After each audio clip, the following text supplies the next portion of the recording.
Listo. Recordamos la sesión primera, pues que fue toda la introducción de las bases de datos. Em, Tenemos la sesión número 2, que es la del día de hoy, en donde tenemos todo el componente espacial de la información. Hoy es la clase de más cartografía, por así decirlo. Vamos a hacer una introducción para todos pues para todas las personas que especialmente no han tenido como mucho, es que no estoy compartiendo, se salió. Ok, la están viendo todos. ¿Está el chat? Es que creo que se perdió ahorita la. Ok, listo.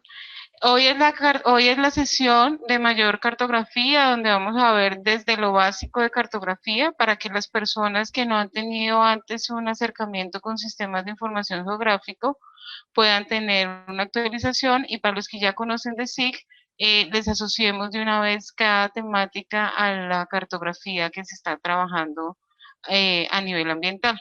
Entonces, la intención es que todos pues tengamos como el mismo nivel conceptual. Vamos a ver sistemas de coordenadas, qué son los datos geográficos, información básica versus temática, fuentes de información y calidad de información. Esto es bastantes temas, por lo que lo que traté fue de sintetizar lo más importante de cada tema para poder acercarlos a ustedes justamente a lo principal. ¿Qué es un sistema de coordenadas? ¿Qué es lo que nosotros llamamos un dato geográfico? ¿Cuáles son las diferencias entre cartografía básica y temática? Y que ustedes conozcan cuáles son las fuentes de información que nosotros tomamos y lo más importante de calidad de información. Entonces, pues está lo más sintetizado posible. Listo. Vamos a empezar con qué es un sistema de información geográfico, y es lo único que hablaré casi que de SIG. Pero realmente es un sistema, un SIG es un conjunto de herramientas que me permiten el manejo organizado de la información. Para mí esa es la forma más fácil de describirlo, porque es un conjunto no solamente de hardware, de software, de usuario y de datos que nos permiten hacer ese manejo de la información. Si alguno de estos componentes no está, pues no se puede hablar de un sistema de información geográfico. Ahora bien, el modelo de datos de la ANLA está principalmente direccionado a todo el tema aquí inferior, que son los datos, y por eso hablamos de los datos geográficos. Los usuarios, pues somos nosotros los que estamos haciendo uso de la información, o todos los que van a estar manejando algún tipo de la información que vayamos a producir a través de nuestros estudios ambientales. Pero el modelo de datos está enfocado principalmente aquí en datos. Por eso es que en la sesión anterior les comentaba que no vamos a hacer nada de software, y pues tampoco vamos a mirar nada de requerimientos de hardware ni nada. Solo vamos a estar haciendo dos componentes: datos y usuarios, de lo que sería un sistema de información geográfico. Pero las autoridades ambientales, pues obviamente ellas sí están hablando de todo un sistema de información geográfico que les permite poder manejar y tener los usuarios y todos los componentes pues de la información que van a revisar de los estudios ambientales. Este es el marco conceptual de cómo se conforma una tabla, cómo se conforma una base de datos. Aquí, digamos que estas son las entidades principales, pero entidades nos referimos es a los componentes principales. Por ejemplo, un proyecto, por ejemplo, aquí ¿cómo les explico? Una temática, geología o geomorfología o cualquiera de las otras temáticas. Y dentro de cada entidad o feature de los que trabajábamos en la sesión anterior y que les mostraba del listado de las temáticas que había, pues existe la información que tiene. Es decir, por ejemplo, un municipio, digamos, un municipio puede tener varias, un municipio puede tener zonas rurales y zonas urbanas, entonces está como la diferencia de zonas urbanos. O un municipio puede tener, si es una ciudad, puede tener barrios, pero un barrio, por ejemplo, pertenece a un solo municipio. O un área urbana de Barranquilla, por ejemplo, pues solo pertenece a la zona urbana de Barranquilla. Son como los conceptos de relaciones espaciales que existen entre la información. Estas relaciones internamente ya la contiene la base de datos de la ANLA, por eso no me voy a entrar a profundizar en el tema, pero cuando hablamos, cuando ya se maneje en algún momento la base de datos y la puedan ver a través de un software SIG o especialmente en ArcGIS, ustedes van a poder ver que las relaciones que hay entre toda la parte espacial, entre todos los dibujos, están asociadas a unas tablas de información.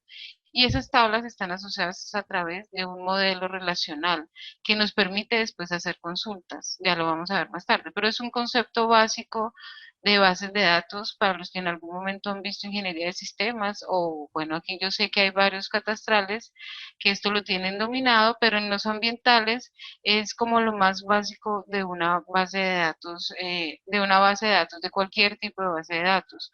Lo único es que nuestro modelo de la ANDA tiene el componente espacial, entonces ya no solamente un conjunto de tablas que son como las mismas bases de datos que manejamos en Excel, sino que esas tablas están asociadas a una información espacial.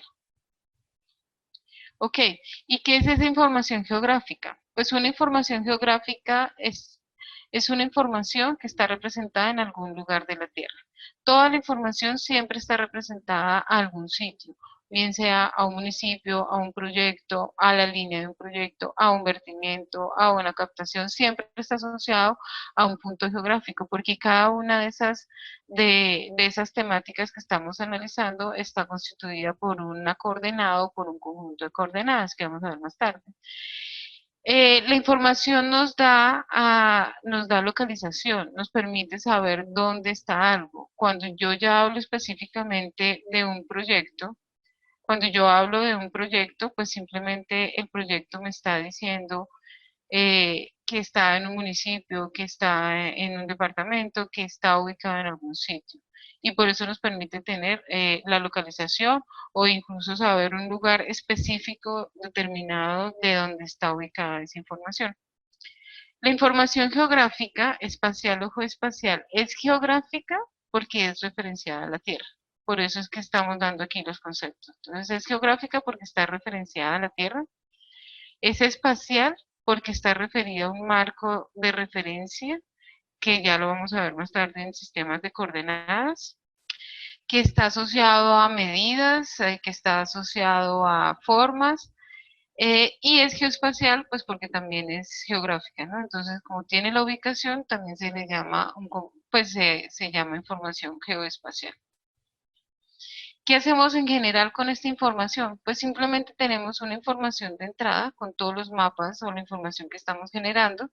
Tenemos el equipo que nos permite almacenar y mantener toda la información para realizar las consultas y al final tenemos unas salidas de información que son útiles para hacer toda la toma de decisiones o para presentar los informes. Es el modelo básico de entrada, procesamiento y salida de información.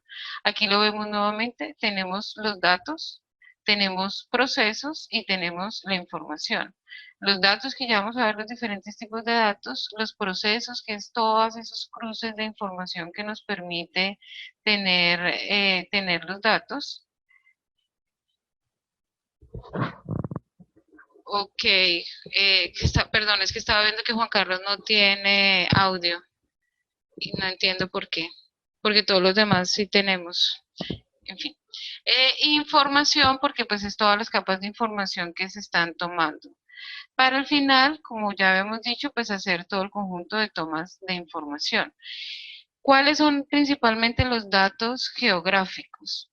Los datos geográficos son vector, raster y aquí tenemos algo que son surface o capas. Dentro de cuando hablamos de información vectorial, es así como las llamamos, estamos hablando muy simple de puntos, líneas o polígonos. Cuando estamos hablando de la información raster, que ya la habíamos mencionado en la sesión anterior, estamos hablando de conjuntos de grillas o de celdas con atributos.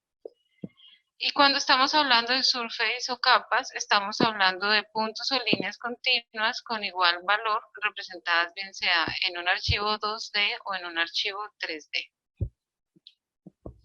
Ahora para hacerlo un poco más acercado a nuestra realidad, tenemos algunos ejemplos de vectores para puntos. Hablamos de puntos en el modelo de datos espacial de la ANDA.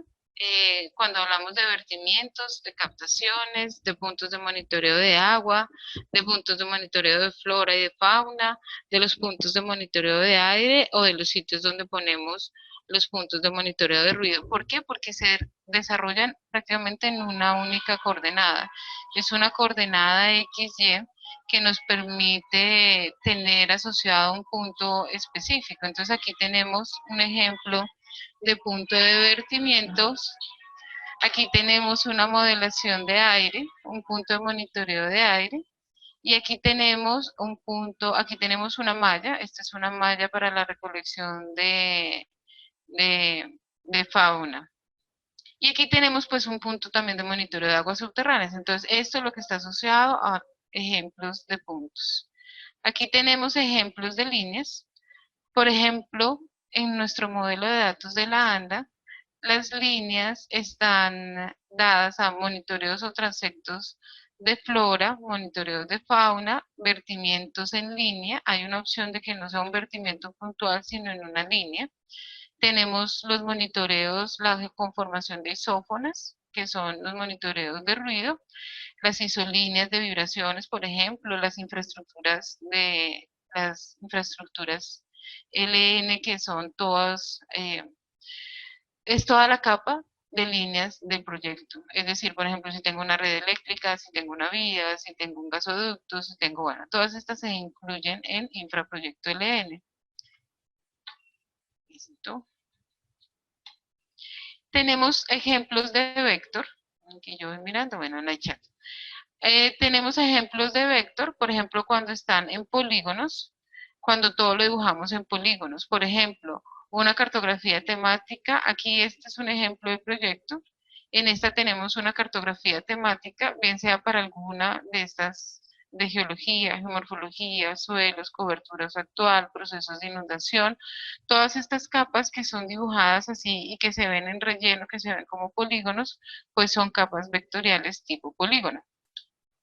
Tenemos algunos ejemplos de raster y los raster es la modelación que lo mostrábamos en la primera sesión.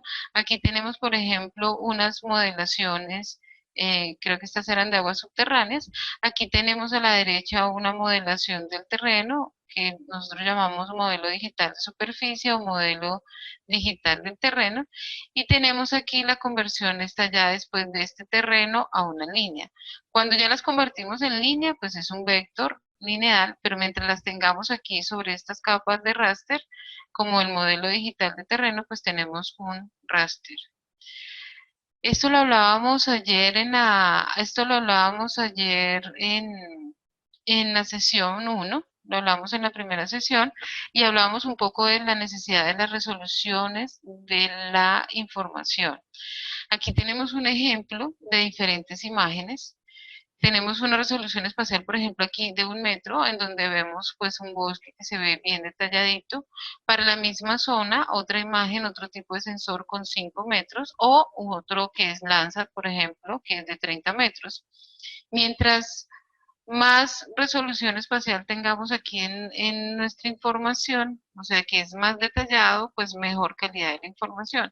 Esta que es de 5 centímetros, pues es una tomada directamente sobre el terreno. Entonces, dependiendo de la resolución, nosotros ya habíamos hablado que íbamos a favorecer la determinación de las escalas de trabajo, que también las vamos a ver. Esto es un ejemplo de los surface de archivos TIN. Estos TIN son unas representaciones triangulares del terreno que nos permite posteriormente generar otro tipo de información. Aquí por eso lo ven como en triángulos. Esto es un modelo también de elevación, pero mostrado como un TIN. Entonces se ve todo a través de, como de unos triángulos. En la base de datos, realmente lo que nos ingresamos es hasta raster. Estos TIN no los ingresamos, no están incluidos dentro de la base de datos, pero normalmente son el anterior a la conformación de un raster, por eso los menciono acá. Pero en la capa del modelo de datos hablan de raster, no de archivos TIN. Ahora aquí vamos a mirar un poco más aproximado a lo que es nuestro modelo de datos. Toda la información contenida en la base de datos es una colección de datos organizada bajo todos los parámetros establecidos por la Autoridad Nacional de Licencias Ambientales. Esta base de datos comprende la asociación entre sus dos principales componentes, datos espaciales y atributos o datos no espaciales. Aquí vemos un ejemplo, una cartografía de una mina. Tenemos los informes ambientales que dan esta cartografía, que hay que subir a la cartografía. Incluso aquí atrás tenemos un modelo o un informe de los que nos da el Agustín Codazzi a nivel de suelos. Esta, por ejemplo, es un modelo, es una base de datos típica de un proyecto minero. Contiene prácticamente toda la información. Esta incluso está con la resolución anterior. Esta no está con la actualizada, sino con la resolución anterior, pero es muy similar. Donde tenemos las capas temáticas y aquí tenemos todas las tablas. En la resolución nueva, estos raster van en una carpeta aparte. Pero en general la información ustedes la visualizan dentro de la herramienta de ArcGIS. Aquí tenemos un ejemplo muy específico y es que en los informes tenemos archivos como este estilo. Tenemos muchas tablas que contienen esta información. Aquí, por ejemplo, son unas tablas de unos seguimientos de unos taludes que contienen una información de suelos. Aquí ven que en las coordenadas pues aparecen las coordenadas norte-oeste. Como les decíamos en la sesión anterior, ya hay que trabajar todas las coordenadas en magnas virgas. Dependiendo del origen, depende de la autoridad ambiental, pero lo normal es que se están trabajando con origen Bogotá para la ANLA y todas estas coordenadas tal cual son trasladadas a la base de datos. Esta información de aquí que ustedes ven, especies, pues es una información de flora, porque aquí está el roble. Entonces ellos tienen las familias, las especies, los nombres comunes, todas estas tablas son adicionadas, son ingresadas a la base de datos. Incluso vemos que esta tabla no contiene ninguna coordenada de referencia. Si ustedes ven aquí no existe ninguna coordenada, como por ejemplo si existía en esta de aquí arriba. Aunque no existe una coordenada, todas estas especies y todos los datos son ingresados en una tabla que después es asociada a un punto específico o a un polígono específico de monitoreo de fauna o de flora. Entonces, toda la información de la tabla es asociada a un punto espacial. Ahora bien, ¿qué es lo que nosotros llamamos los datos espaciales? Pues los datos espaciales corresponden a todos los atributos espaciales o características geográficas de los objetos que tienen una ubicación, una dimensión o una forma. Esto que es básicamente lo mismo que habíamos hablado. Cuando yo puedo dibujar, hacer un punto, hacer una línea o hacer un polígono de información, eso es un dato espacial. Y un dato no espacial son todos los atributos de características cuantitativas asociadas al objeto que se desea describir. Es decir, todos esos atributos que hablábamos que están en el diccionario de datos, que están asociados a un punto, a una línea, a un polígono. Aquí estamos viendo, por ejemplo, atributos como municipio, departamento, los nombres de la muestra, el identificador de la muestra, la descripción de la muestra, la estacionalidad de cuándo se tomó la información, las cuotas de la muestra y aquí tenemos la coordenada. Existen dos tipos de atributos, pues dos tipos de datos que se suben especialmente en la base de datos, como los estamos diciendo, los espaciales y están estos no espaciales que se suben solamente como una tabla. ¿Cuáles son los beneficios realmente de poder orientar y manejar toda esta información? Y es que todos los datos pueden ser almacenados en una sola base de datos centralizada. Ya no es como antes en los estudios que cada uno entregaba un plano de AutoCAD, un plano dibujado en cualquier sistema y lo que teníamos era un conjunto de información en papel que realmente no podía ser integrada en un estudio. Y en este momento, pues ya teniéndolo consolidado en una sola base de datos, pues nos permite centralizar y optimizar la información que estamos manejando. Aquí la entrada de datos y la edición es más exacta. Aquí ya no necesitamos ponernos a pensar qué otra información yo debería presentar a la autoridad ambiental o qué información yo debería eliminar, no, porque ya está estandarizada la información que se debe presentar. Por lo tanto, se disminuyen mucho los errores generados por la duplicidad de información o porque hubo una mala digitación de datos. Cada vez que nosotros mejoramos nuestra base de datos, optimizamos nuestros tiempos y mejoramos también todo el detalle de la información y nuestros estudios ambientales. ¿Qué otro beneficio tenemos? Y esto lo vamos a ver también más adelante, la exactitud posicional. Esa exactitud posicional está referida a la cercanía de la posición de un objeto respecto a la posición verdadera. Es decir, em, ¿cómo les explico? Cuando existen sistemas internos de posicionamiento y sistemas externos, por ejemplo, cuando se manda a hacer un estudio en topografía, ellos internamente con su equipo están recogiendo una cantidad de información y todo lo están asociando a un punto específico de donde ellos están recogiendo la información. Ellos tienen una exactitud posicional frente a su equipo muy alta, porque todo lo están recogiendo a partir de la información de ese equipo de topografía o de esa estación. Cuando ya esto lo ubicamos dentro del sistema de coordenadas nacional o dentro del sistema de referencia nacional, también existe otra posición. Por eso es que los topógrafos se conectan o conectan sus datos a un sistema de coordenadas conocido que normalmente se le da el Agustín Codazzi. Realmente esto es un proceso mucho más complejo. No voy a hablar mucho del tema y no soy la que más domina el tema, porque para eso están los topógrafos y los catastrales, pero digamos que de manera general este es la aproximación de la exactitud posicional. Ahora bien, internamente en la base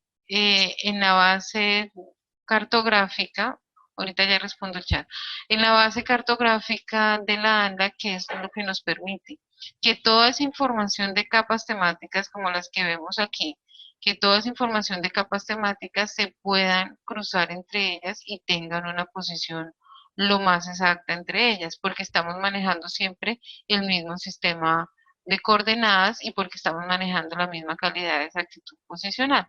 Eso quiere decir que yo voy a poder cruzar la información. Esa exactitud posicional está muy atada también a veces a la exactitud temática. ¿Qué es lo que pasa con los estudios de la ANDA? Hay capas que son muy importantes y que son base para todos los estudios. Por ejemplo, la capa de la cobertura actual de la Tierra.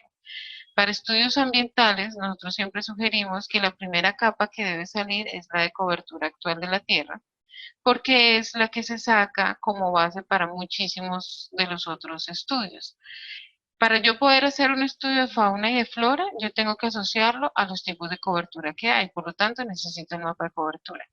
Para yo poder hacer una actualización de geomorfología, necesito poder tomar las grandes geoformas que normalmente están asociadas también a muchas coberturas. Por ejemplo, las coberturas de cuerpos de agua guían mucho los temas geomorfológicos y normalmente coinciden muchísimo con el tema geomorfológico. Para yo poder sacar un estudio de suelos, necesito también tomar geomorfología, entonces la capa está asociada directamente a la geomorfología. Y cuando yo voy a sacar uso actual, pues lo tengo que sacar a partir del mapa de cobertura. Cuando yo voy a sacar un conflicto de usos, voy a sacarlo a partir del mapa de cobertura, perdóname, del de uso actual, con el uso potencial, que el uso potencial ya estaba conectado al anterior. Entonces, si ustedes ven, si yo tengo desde el principio mal mi capa de cobertura actual, me está generando unos errores que van a irse sumando en las otras capas cartográficas. Después viene la zonificación, viene pegada de las otras, las compensaciones vienen asociadas a las cantidades de la cobertura. Entonces, hay muchos problemas que se presentan porque no se tienen todos dimensionado todo este tema de exactitud posicional o de exactitud temática. A veces nos ha pasado también que se arrancan los estudios, se inician los estudios y después hubo un problema de coordenadas que hace otra vez variar todos los estudios.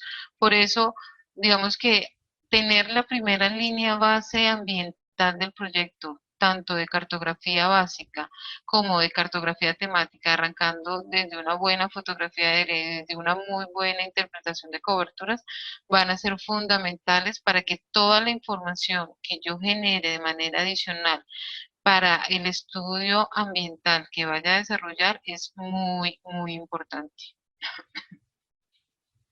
Pareciera que la plataforma los está sacando. Listo, tenemos otros beneficios y es que como ya tenemos toda la información codificada, es muy fácil ubicar la información dentro de la base de datos. Es muy fácil, por ejemplo, ubicar un muestreo, bien sea por el número de muestra o simplemente por la fecha en que se tomó la muestra o por los parámetros que se tomaron las muestras. Como ya todo está debidamente organizado, pues es muy sencillo poder hacer un seguimiento de esa información.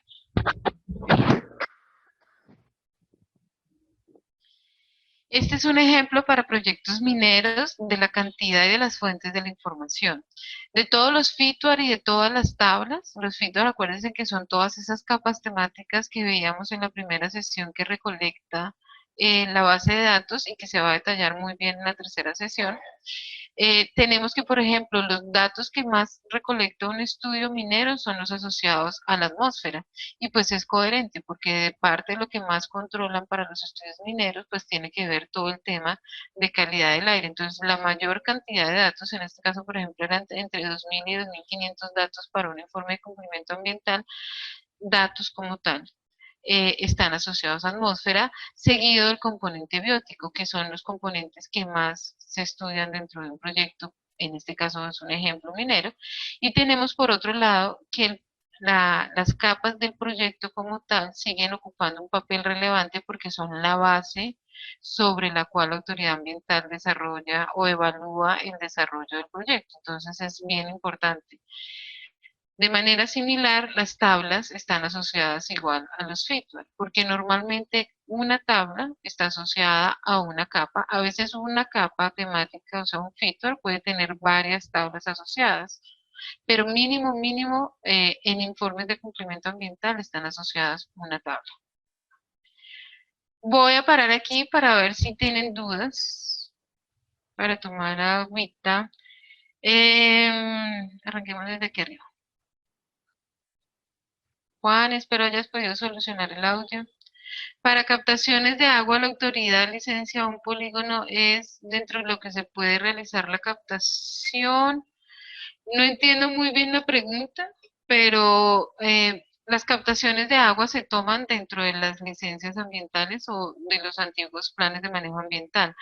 Yo puedo tener una captación de agua sin tener una licencia ambiental, porque un proyecto, no todos los proyectos requieren licencia ambiental, entonces no todos los proyectos pues tienen que hacer todo el trámite de licenciamiento y pueden solicitar solamente un permiso de captación de agua o un permiso de vertimiento.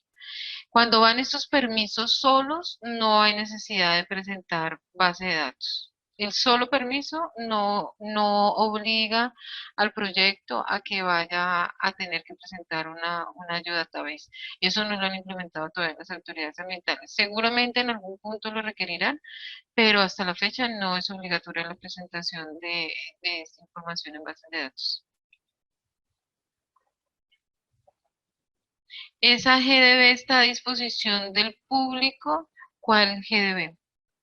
Pablo, no sé cuál GDB me estás hablando. Si es la de la ANLA, en la primera sesión, si no estuviste, cuando veas la grabación, ahí mostramos incluso dónde descargar la Geodatabase de la ANLA. Bueno, aquí ya un compañero les puso el link de dónde descargarla.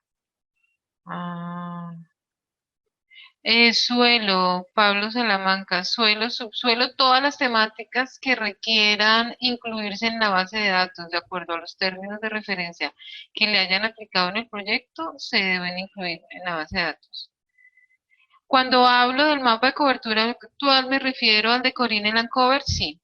Para los que no saben, ahorita más adelante tengo una diapositiva de la Corine Lancover. Les voy a mostrar qué es esto de la Corine Lancover, que es la metodología oficial para Colombia para el levantamiento de información de coberturas. Eh, Listo, no hay más dudas. Vamos a seguir entonces ahora con las escalas de la información. Ahora bien, las escalas de la información, también lo mencionábamos en la primera sesión, dependen mucho del tipo de proyecto y del tamaño del proyecto. Mm, Algunas autoridades ambientales ya tienen definidos por tamaño de proyecto cuánto debe ser la cartografía mínima. Por ejemplo, aquí para el Atlántico la autoridad ambiental ya la tiene definida. Pero a nivel nacional se reconoce que proyectos de gran extensión mínimo deben estar con escala 25.000 y proyectos muy pequeños deben estar entre escala 1.10.000 y 1.5.000. Aquí tenemos como una relación. Se habla de un nivel exploratorio que son escalas 250.000, que eso es más cuando yo lo estoy viendo incluso a nivel de departamentos o a nivel de país. Tenemos uno de reconocimiento, que esto es más para departamentos pequeños o para regiones. Tenemos una de semidetalle, que son unos 50.000, y las que más nos interesan son las de detalle. Por eso se habla siempre que la información de los estudios ambientales es información detallada, porque lo mínimo que se tiene es en escala 95.000 y lo más detallado pues está hasta en escala 1.000. Aquí nos muestran que la realidad es la escala 1 a 1, que es básicamente como les mostraba en la foto anterior de la resolución, que son las de 5 centímetros, es tal cual el terreno, el levantamiento. Por ejemplo, un levantamiento topográfico normalmente está relacionado a casi una escala 1.000 o incluso menor de escala, mientras que con fotografías aéreas ya trabajamos más o menos a escala 5.000 o escala 1.000, pero el levantamiento más detallado siempre es el que hacen eh, los topógrafos. Aquí tenemos algo de precisiones y es que de acuerdo a las normas del Agustín Codazzi, un error o las escalas mínimas de errores que deben de tener por escala son estos. Para una escala 1-2000, por ejemplo, se acepta en error posicional 0,5 metros.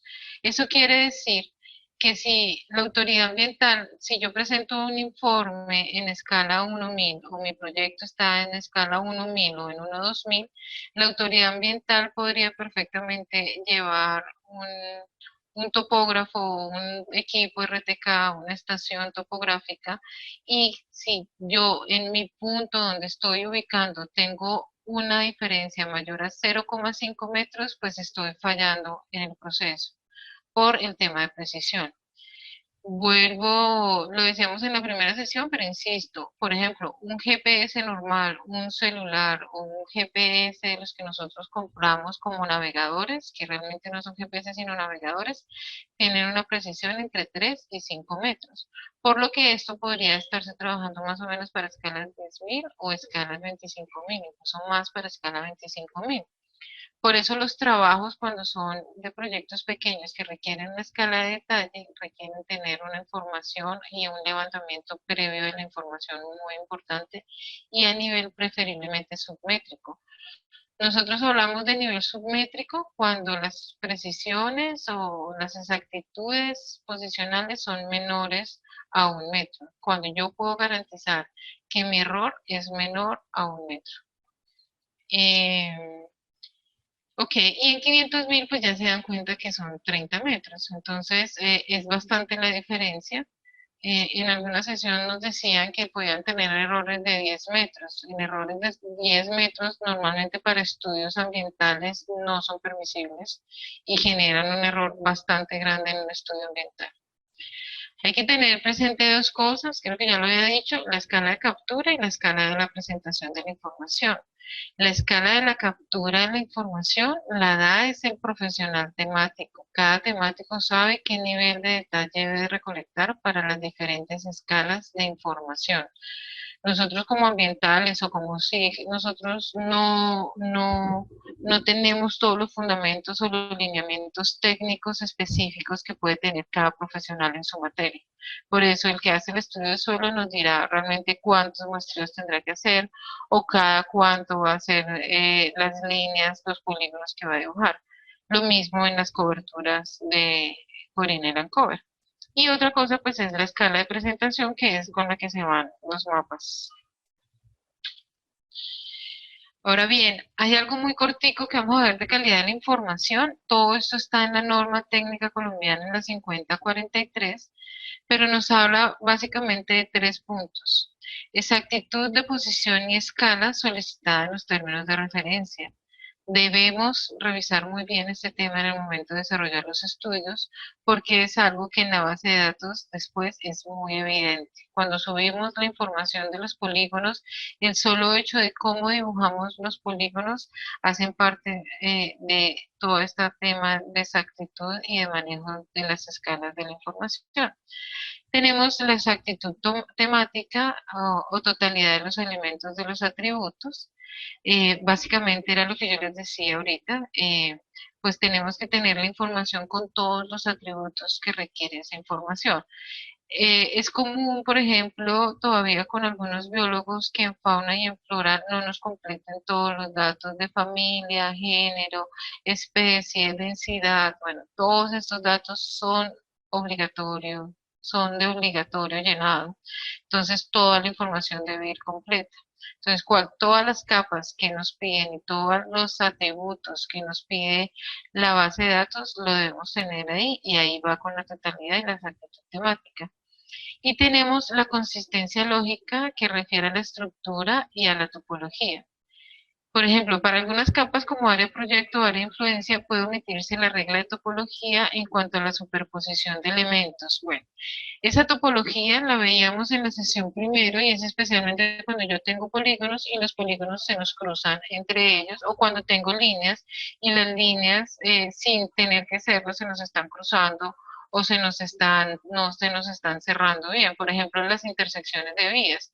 Si aquí pasa una línea principal, aquí llega la otra vía, debe unir perfectamente las líneas o los ríos. Todos los arroyos deben unir perfectamente los ríos.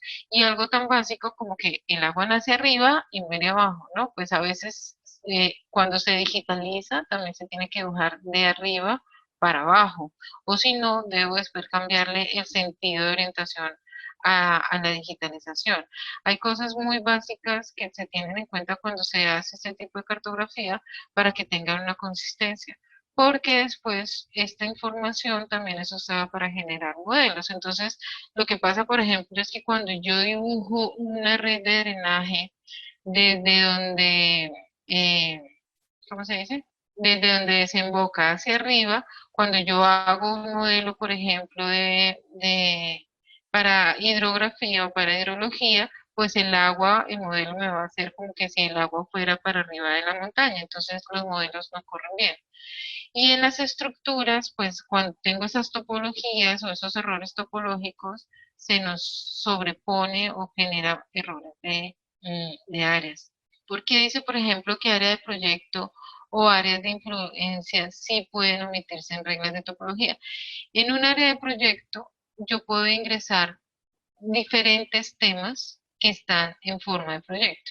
Por ejemplo, en mi área de proyecto tengo un título minero. El título minero es un cuadrado, pero mi área de proyecto también yo tengo las zonas donde voy a hacer los campamentos. Los campamentos es solamente, digamos que un rectángulo. Dentro del título minero van a estar los rectángulos, pero eso no es un error. Así estén en una sola capa temática, son, eh, son, ¿cómo les digo yo? Son estructuras diferentes y por lo tanto hay capas que permiten tener ese problema. Pero por ejemplo, en cobertura de la tierra, pues la cobertura de la tierra es solo una única capa que debe tener todo el tema de topología de reglado o una compensación ambiental. El resto son muy pocos los que tienen esas omisiones con respecto a nivel de topología o de permitir errores de sobreposiciones. Aquí tenemos el ejemplo que les estaba comentando. Eh, esta leyenda Corinne Lancover es la leyenda oficial para Colombia para desarrollar los mapas de cobertura. ¿Qué es lo que pasa con la leyenda Corine? Que fue una adaptación de una metodología europea, que incluso ya no, ya casi no se usa, pero la adaptación la hizo Colombia para las diferentes coberturas que tenemos. En estas coberturas, pues todavía no se ha llegado a un mayor nivel de detalle. nosotros normalmente estamos llegando hasta escala 1.25.000 con esta interpretación de leyenda de cobertura. Sin embargo, si ustedes hablan con alguien del Agustín Codazzi y que esté haciendo interpretación en escala 1.25.000, va a ver que estos niveles que se ven aquí, este nivel 5 de 3.111, está mucho más detallado. Ya lo han precisado mucho más para los territorios, pero la leyenda no la han liberado. O sea, la única leyenda Corina Lancover que tenemos liberada para el público es esta. Entonces, lo que normalmente la asociamos es por las escalas de acuerdo al nivel. La leyenda de Corina Lancover tiene 5 niveles y son muy fáciles de identificar porque están asociados aquí al, al índice. En nivel 1 tenemos territorios artificializados, territorios agrícolas, bosques y áreas seminaturales, y por acá tenemos otro de cuerpos de agua de, de zonas húmedas y continentales, que son todos los cuerpos de agua y las zonas marinas. Dentro de cada una de esas unidades grandes, pues si yo quisiera ver el mapa, digamos que a nivel nacional, yo lo vería principalmente clasificado en solamente en solamente esas coberturas. Por eso decimos que el nivel 1 corresponde a 500.000, que el nivel 2, que ya el subíndice 2, 1.1, 1.2, 1.3, 1.4 y así sucesivamente, corresponden a las escalas 250.000, que son más las escalas hacia los departamentos. Y tenemos ya en escala 100.000 cuando ya llegamos al nivel 3. En escala 1.25.000 cuando ya llegamos al nivel 4 y 5. Pero si ustedes se dan cuenta, en este lado no tenemos nivel 4 ni nivel 5.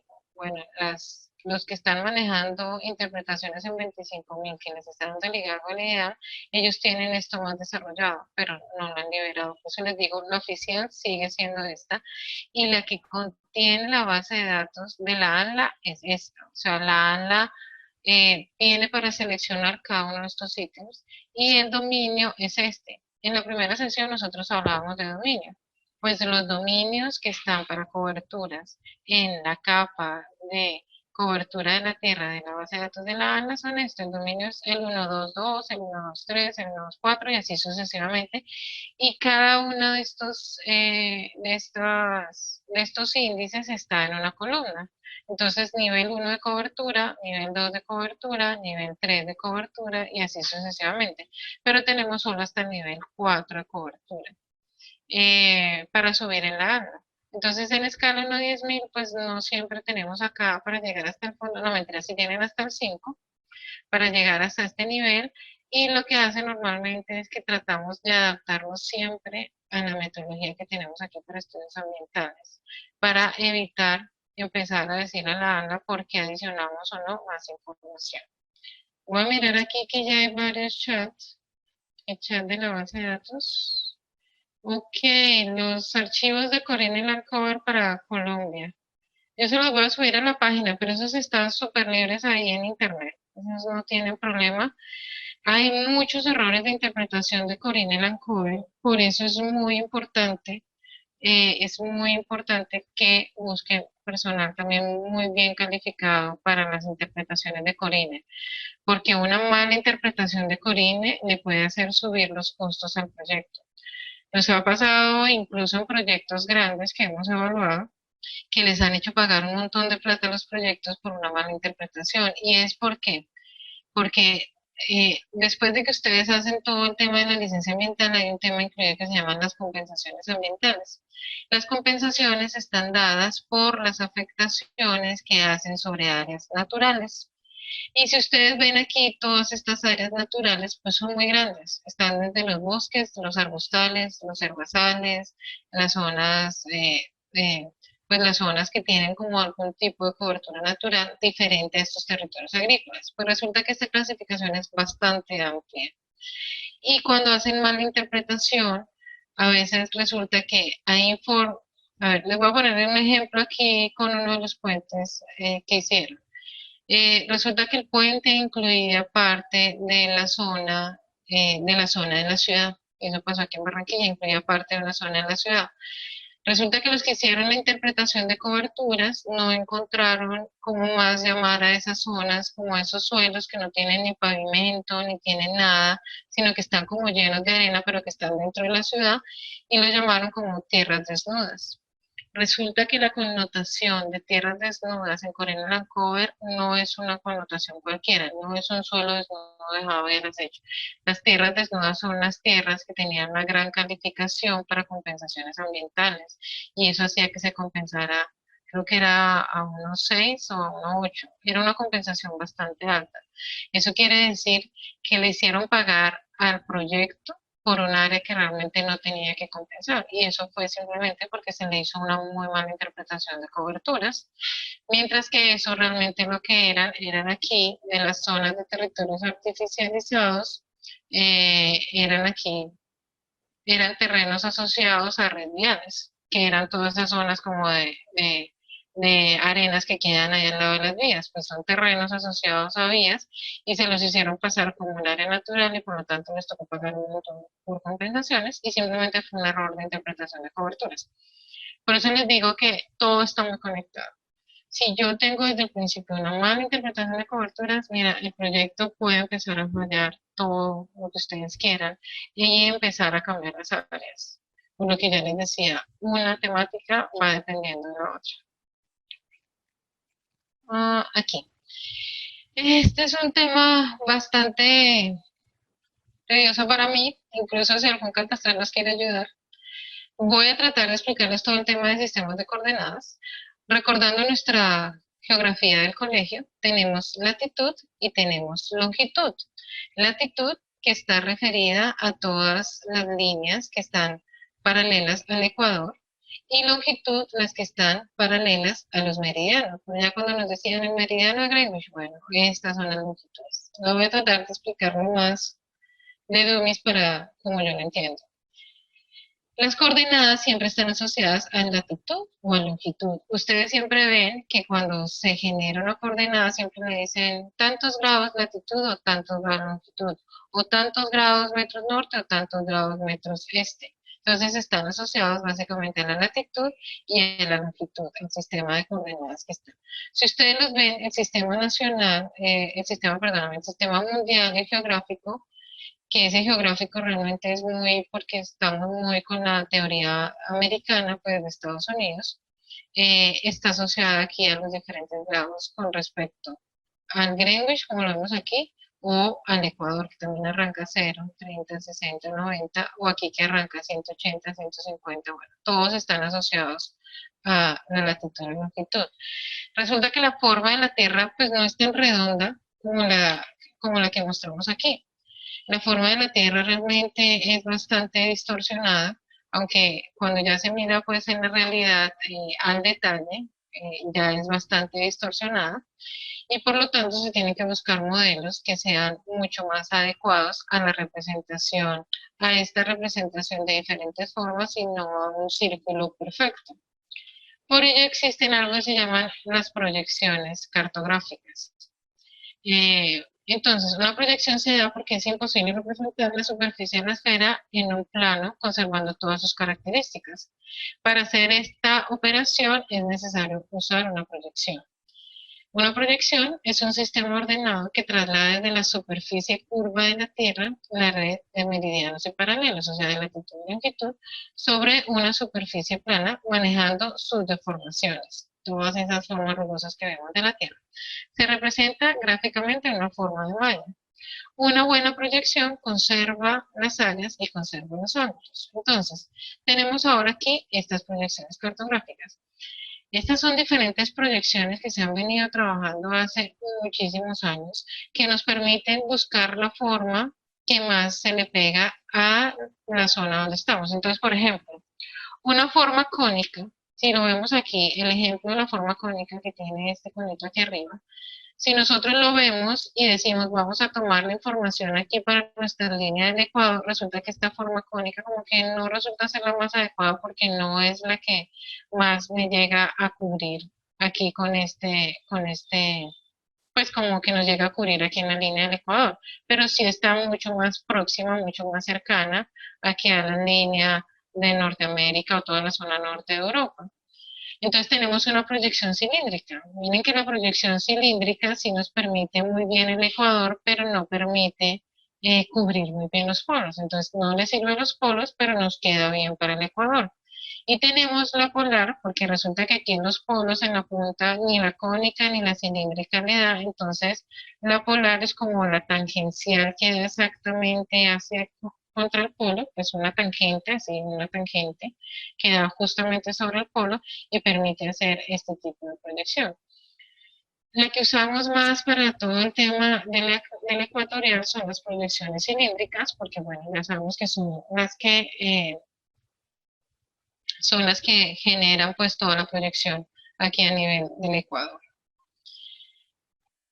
Tenemos aquí un poco trasladando la malla de la que hablábamos de la proyección cartográfica a las que conocemos o las que vemos siempre en los sistemas de información para Colombia, que se llama la UTM, la Universal Transversal de Mercator. Esta grilla, que es la que mejor representa toda nuestra cartografía, pues es la base con la que se venía trabajando para Colombia.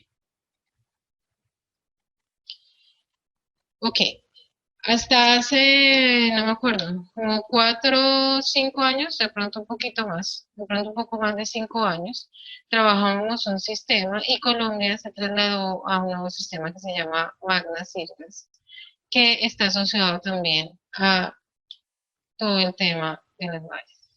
Aquí yo creo que los catastrales están que me jalan las orejas. Vamos a ver si tienen algo aquí en el chat para aportar.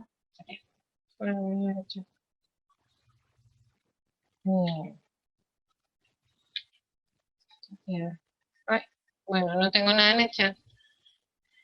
Listo. Entonces el datum es un modelo matemático que intenta aproximar la forma de la Tierra, normalmente a través de un elipsoide en una zona determinada y permite calcular las posiciones y áreas de una manera consistente y precisa. Cuando ustedes ven la cartografía y le dan propiedades a la cartografía, ella viene con el sistema de coordenadas y siempre le dicen algo que se llama la proyección, que son las que le acabamos de mostrar, y nos muestran el datum y el elipsoide. Ahora bien, para Colombia, el datum seleccionado corresponde a estas coordenadas, que son los 74 grados y 4 grados y 35.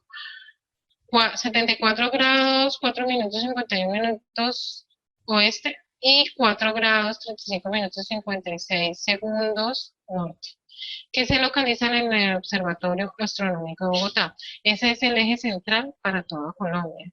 Digamos que a nivel de cartografía o de coordenadas geográficas, este es el dato principal. Pero a partir de este dato, pues empiezan a dar todos los orígenes. Ese dato que acabamos de ver, la coordenada, está ubicada exactamente aquí, en Bogotá. Desde allí es este mismo grados que ustedes ven aquí arriba, 74 grados, 4 minutos 59, perdóname, 4 grados, 74 grados, 4 minutos 51.30 segundos es el X de Bogotá, el XY de Bogotá. A partir de allí, cuando ya lo trasladamos a coordenadas planas, ¿cuándo son geográficas? Cuando vemos grados, minutos y segundos, nosotros hablamos de unas coordenadas geográficas. Cuando hablamos de coordenadas donde aparecen 1.000.000, 1.100.000, 900, 800, 1.200.000, se hablan de coordenadas planas. Este punto de eje central empieza a ser la coordenada cero de mis coordenadas planas, es decir, este cero ahora se convierte en millón, millón. Cuando yo veo la cartografía en Magnas Siglas, Colombia, Bogotá, yo veo que este es mi eje central, millón, millón. Y la grilla empieza a aumentar o a disminuir, aumentar, perdóname, aumentar o a disminuir. Entonces, la grilla está centralizada aquí en Bogotá a través de ese millón, millón. ¿Qué es lo que pasa? Que igual Colombia hace parte, no es tan pequeño como para decir que es totalmente plano. Entonces, dentro de la redondez que tiene Colombia en todo el sistema de coordenadas, pues hizo que estos expertos en geodesia generaran 5 orígenes para Colombia. Cada uno de los orígenes lo que nos permite es generar una mejor exactitud posicional o una mayor precisión, una mejor exactitud posicional. Cada uno de estos orígenes nos permite disminuir errores cartográficos. ¿Por qué? Porque no es lo mismo que yo trabaje en una cartografía nacional a que yo vaya a trabajar en una local. Incluso las ciudades capitales tienen su propio millón. Es decir, si yo me ubico en Bogotá, Bogotá tiene a nivel de una proyección propia que es Magna Sirgas, Bogotá, tiene su propio millón. Es decir, tiene su propio eje de coordenadas interno con el que arranca millón. Y dices que no es lo mismo mirar un proyecto de 10.000, 25.000 hectáreas a mirar, por ejemplo, un proyecto en la ciudad donde se mira en metros cuadrados. Entonces, mientras más detallado es el sistema de coordenadas, pues más preciso y tiene una mejor exactitud posicional.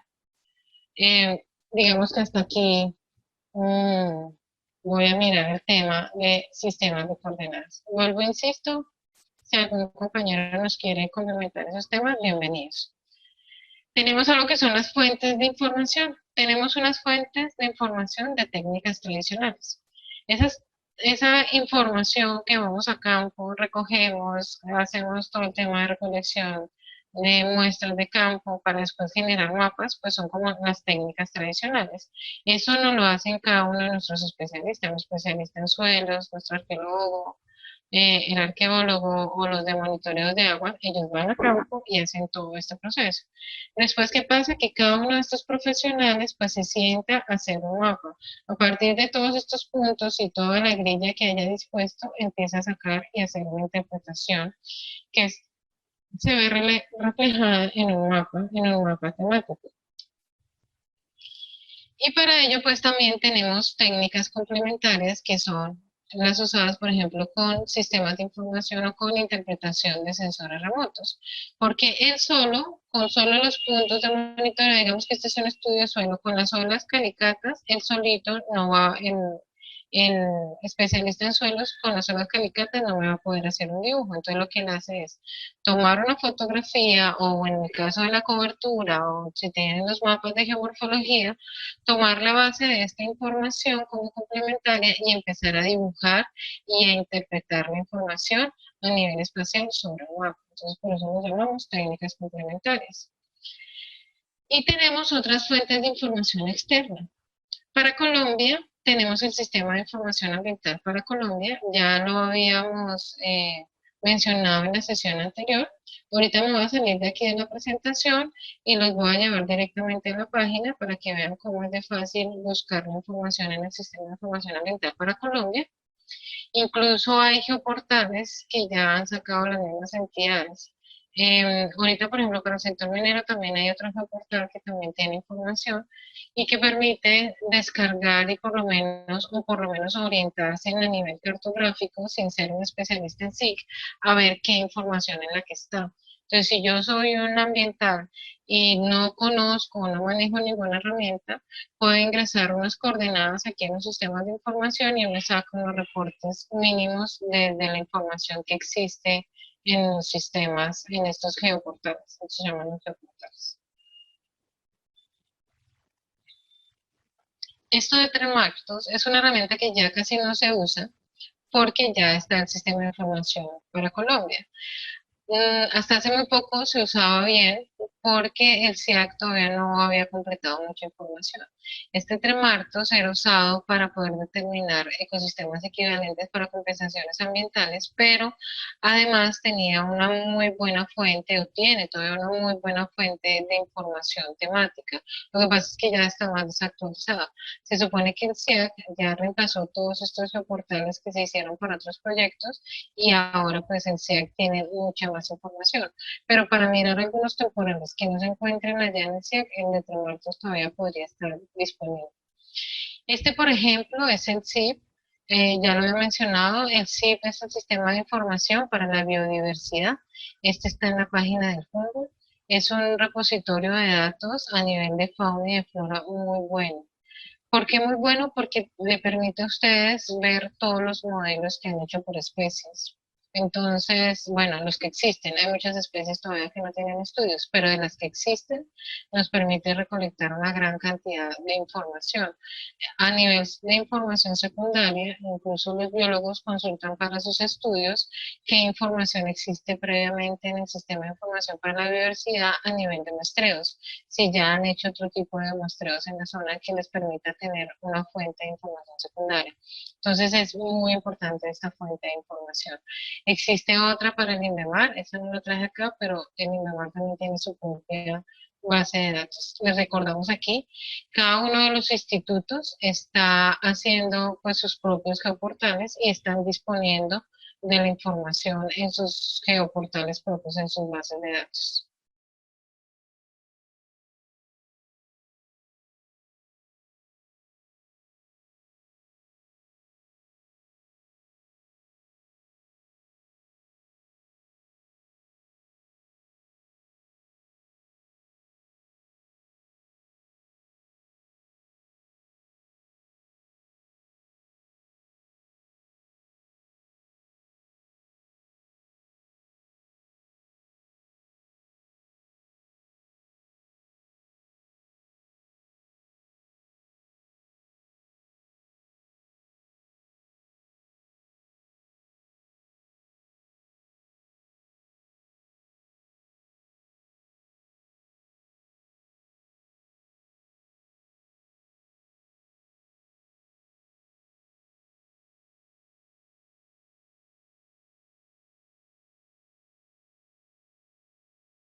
Tengo ayudas de nuestros compañeros.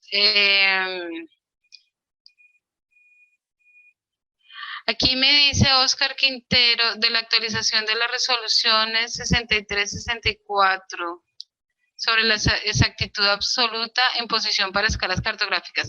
Sí, bueno, por eso yo les decía a los compañeros catastrales, para nosotros, los que no manejamos todo este tema de geodesia muy fuerte, o bueno, por lo menos para mí siempre ha sido un poco más complejo el tema de cartografía a nivel de coordenadas, y aunque ya lo he estudiado en muchos cursos, siempre busco como la manera más fácil de detallarlo. Aquí en lo que les voy a mostrar en las páginas del IGAC, hablan de esto que nos está comentando aquí Oscar Quintero, que es importante que realmente se sientan y lo lean con calma para todos los que no tenemos conocimiento en cartografía. Todos estos documentos donde nos explican específicamente el sistema de coordenadas, es importante leerlo y sentarse con calma. O sea, esto uno le puede dedicar horas para poder visualizar toda la información, pero es muy importante porque el sistema de coordenadas me puede generar unos errores muy grandes de información y es común encontrarlo. Cuando nosotros, por ejemplo, tenemos estudios temporales, mucha cartografía viene con los sistemas de coordenadas viejos o vienen con los traslados. A veces la información viene con un sistema de coordenadas propio, por ejemplo, de la ciudad o propio del origen de alguno de los 5 orígenes y no con el de Bogotá.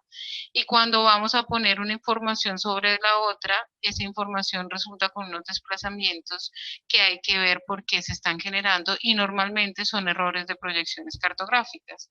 Entonces, por eso es importante entender todo el tema de proyecciones para poder manejar la información o por lo menos visualizar que hasta hace unos años Colombia tenía ese sistema diferente. Aquí hay un compañero que nos complementó de cuándo era el nuevo MACTA y que por lo tanto si la información es más viejita, por ejemplo, mucha de la información que todavía se compra en el IGA cuando la compras en planchas, pero para estudios temporales, pues tienen esos errores. ¿Cuánto es la distancia mínima antes de que se note una deformación en la superficie? Bueno, no sabría decirle la distancia mínima de la deformación. Si algún compañero conoce la respuesta, aunque aquí nos aclaran, Magna Sirgas, lo que pasa es que ya estoy muy vieja y yo siento como si eso hubiera sido ayer. No pensé que fuera hace ya tanto rato. Lo tengo todavía como si fuera ayer el cambio de coordenadas. Pero bueno, fue desde el 2005. Ok, aquí ya nos responde. En principio, hasta los 20 kilómetros puede tomarse la tierra plana. Y sin embargo, miren que los orígenes en Colombia son, los 5 orígenes son más de 20 kilómetros. Por eso es que siempre se juegan con diferentes errores en la información cartográfica. Aquí nos dicen que para Colombia la proyección oficial es Gauss y cartesianas para los urbanos. Esto es todo un tema de cartografía. UTM es el sistema desarrollado por el Ejército de Estados Unidos. ¿Qué pasa si cubre dos franjas en magna? Lo normal es que se traslada a la magna central. Todos los estudios, por ejemplo, para ANLA van con magna origen Bogotá. Y normalmente nosotros trasladamos cuando se nos presentan así, que por ejemplo aquí en el Caribe es muy común, los trasladamos todos hacia Magna Bogotá. 6 orígenes. Ah, sí, faltó el insular, que es el de San Andrés. Son 6 orígenes. Se elige la proyección donde se encuentra la mayor área del proyecto. A todos, de verdad, muchas gracias por todas estas aclaraciones. Oscar, Oscar, no sé si quieres activar el micrófono y nos aclaras un poquito todo esto que nos estás contando acá. Así como en 2 minutos antes de yo llevarlos al resto de la información aquí en IGAC. ¿Sí puedes activarlo, Oscar? Ah, ¿o yo los tengo bloqueados? Mm.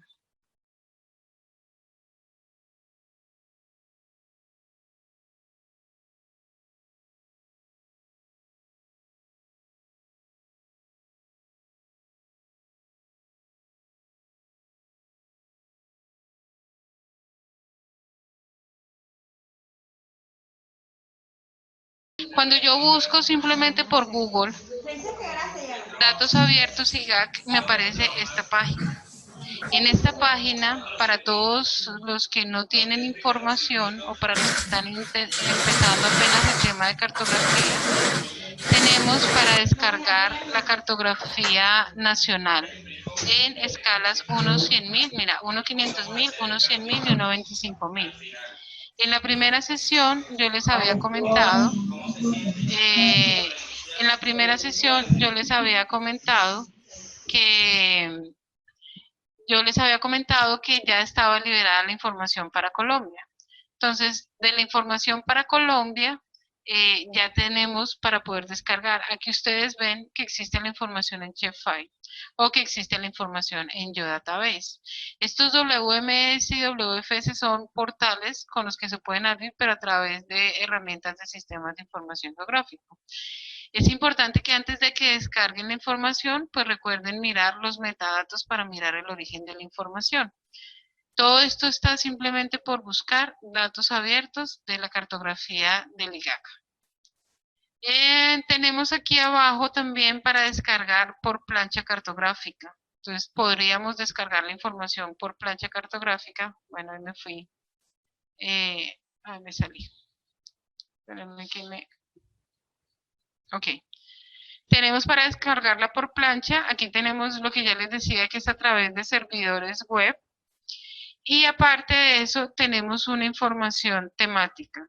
Si nos vamos aquí atrás, van a ver que hay diferentes temas que yo puedo descargar, desde agrología, cartografía, catastro, geodesia, algunas fuentes de transparencia y otros que es información de convenios.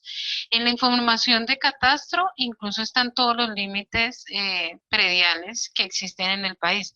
Lo único es que no tiene la información catastral. Pero si yo quiero tener una base, por ejemplo, de la información para un barrio o de la información de los predios en las zonas urbanas, las líneas generales también están aquí en catastro. Eh, Dentro de todo esto también, cuando yo vuelvo a cartografía, hay una línea, hay un link para descargar toda la información específica de calidad de información y de sistemas de coordenadas. Entonces, esta, por ejemplo, esto está ahí mismo en la página del IGAC para que ustedes puedan descargar. Está el modelo de datos cartográfico. que esto es como son, em, pues cómo está distribuido todo el modelo de cartografía del Agustín Codazzi. Tenemos todo el manual de procedimientos para cuando van a hacer información en campo, pero muy de cartografía básica. Tenemos también todo el tema de calidad para la obtención de altura sobre el nivel del mar. Aquí tenemos todo el tema de coordenadas. Entonces, mires bien todo este anexo de coordenadas. Tenemos especificaciones técnicas para toda la información que se genera para que salga con atributos IGAC y tenemos toda la resolución de las especificaciones técnicas de la cartografía. Entonces es muy bueno todo esto que nos ha liberado el IGAC y que antes salía bastante costoso para los proyectos. Ahora a nivel aquí incluso de agrología pueden descargar la información de suelos en escala 1/100.000. Entonces, si ustedes ven aquí, tenemos mapas de clasificación de la tierra, mapas de conflictos de uso en escala 1/100.000, bueno, mapas de 100.000. Otras fuentes de información muy importantes son los planes de ordenamiento territorial. Lo único es que allí pues nos toca entrar a mirar es la calidad de la información de ese plan de ordenamiento territorial. También pueden descargar la información de los POMCAS, los planes de ordenamiento y manejo de cuencas hidrográficas. Los POMCAS que ya están actualizados están conformados en una base de datos muy similar a la de la ANLA, o sea, la estructura es casi igual, solo que tienen unas capas adicionales que son muy específicas de los POMCAS, pero guardaron bastante la estructura con el modelo de la ANDA. Aquí ven toda esta información agrológica.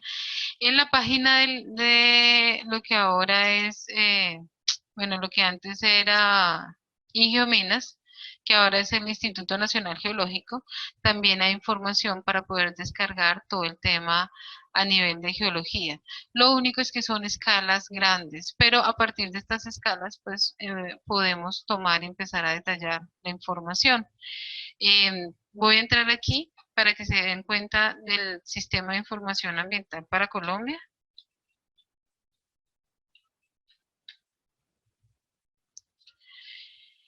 Nada más con entrar aquí, pues ya vamos a encontrar todo el catálogo de mapas. En esta misma página pueden estar descargando. Espera,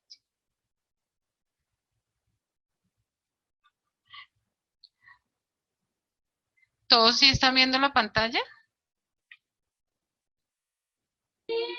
Sí. Ok, sí, listo. Entonces, aquí en la página del SIAC tenemos todo el tema de geovisores y consultas en línea. Aquí mismo en la página del SIAC se pueden descargar todos los shapes que necesitan para la información. O sea que ya no hay excusa para no trabajar la información ambiental, para no conocerla. Aquí puedes hacer consulta en línea. Si no manejan nada de herramienta de sistemas de información, pueden ir a consultas en línea.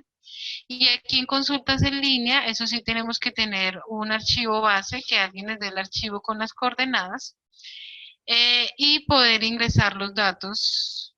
Aquí está, consultas en línea.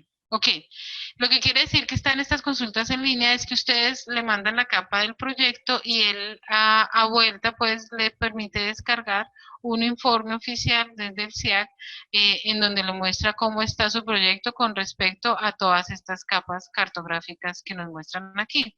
Entonces es un reporte oficial que le generan para el proyecto desde el SIAC. Esto es lo que les decía en la primera sesión, que es muy importante hacerlo antes de iniciar cualquier proyecto porque ya descargan por lo menos lo principal en cuanto a restricciones ambientales. Tenemos el visor geográfico, que es como el visor que estábamos viendo en el pantallazo. Nos permite simplemente para un área específica que ustedes buscan aquí en Colombia, visualizar las capas geográficas que existen. Ahí mientras va cargando. Y aquí tenemos el catálogo de mapas para que puedan descargar todas las capas en Shape. Ellos se supone que deberían estar actualizando, no siempre está muy actualizada en todos los campos, en todas las capas, pero bueno, es una información bastante valiosa para empezar a consultar. Está un poquito lento mi internet. Ok, miren, si ustedes se dan cuenta aquí en el catálogo de mapa, mire todas las capas, todas las ventanas que tengo aquí de información. Y aquí está a la derecha los shape para que los puedan descargar. Entonces, ayer alguien, por ejemplo, me preguntaba de Ramsar. Si yo quiero saber si estoy en Ramsar o no, bueno, aquí tengo los humedales de Ramsar. Aquí tengo estudios temporales de bosques, de cambios de coberturas.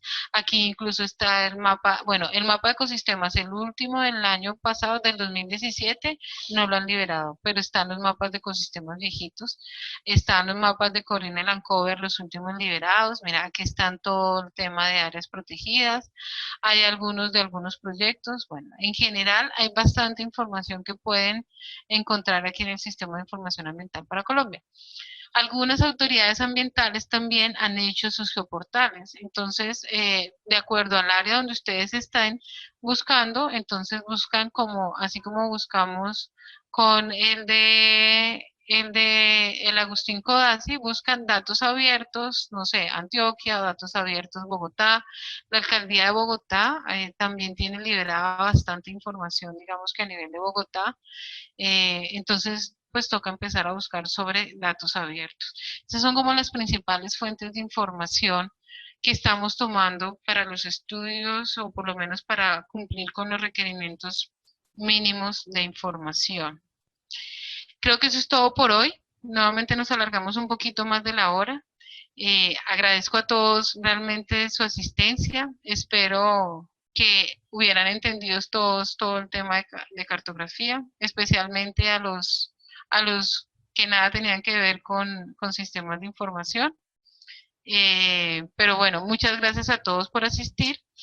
La próxima sesión, las dos próximas sesiones las vamos a estar viendo con otros compañeros, ya no voy a estar solamente yo, porque la que viene el día viernes, pues es cuando vamos a empezar a mirar el modelo de datos de la ANA como tal. Ya se nos acabó como la teoría esta, entonces ya vamos a interactuar mucho más con el diccionario de datos y con que ustedes vean la información. Y el del día lunes la va a hacer un compañero que se llama Sergio, él es ingeniero de sistemas, también especialista en SIG, y ahí la intención es poderles mostrar a ustedes todas las potencialidades que podrían hacer ya teniendo construida la base de datos ambientales. Entonces, nada, los esperamos para la próxima ocasión. Hasta luego.